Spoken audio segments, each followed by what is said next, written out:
Hi friends, ఈ blouse అయితే back side ఇలాగా డ్రాప్ షేప్ ఇచ్చి దాంట్లోని పోట్లీ బాల్స్ అయితే స్టిచ్ చేయమన్నారు. బ్యాక్ ఓపెన్ ఇది. హ్యాంగింగ్స్ కూడా హెవీగా అయితే పెట్టమన్నారు. కానీ క్లాత్ సరిపోలేదని ఇలా సింపుల్‌గా అయితే స్టిచ్ చేసేసాను.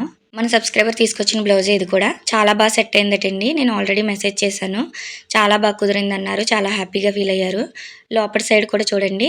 మనకిది ట్రాన్స్పరెంట్ క్లాత్ కదా! అలాంటప్పుడు ఇలాగా హెమ్మింగ్ పద్ధతిలో చేసుకున్నామంటే పోట్లీ బాల్స్ కూడా లోపల గుచ్చుకోకుండా చాలా నీట్‌గా ఉంటుంది.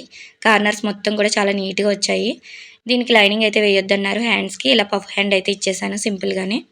తక్కువ క్లాత్ ఉందని ఇలా చిన్నగానే ఇచ్చాను పఫ్. ఫ్రంట్ చూసారు కదా, డైరెక్ట్ ప్రిన్సెస్ కటింగ్. నడానికైతే షేప్ ఇచ్చాను. జస్ట్ రౌండ్ నెక్ పెట్టేయమన్నారు. మొత్తం అంతా హెమ్మింగ్‌లా స్టిచ్ చేశాను. నార్మల్‌గా అయితే లోపల మొత్తం లోడింగ్ పద్ధతిలో చేస్తాను కదా! దీనికి స్టోన్స్ వచ్చినియండి. లైనింగ్ లేదు కదా!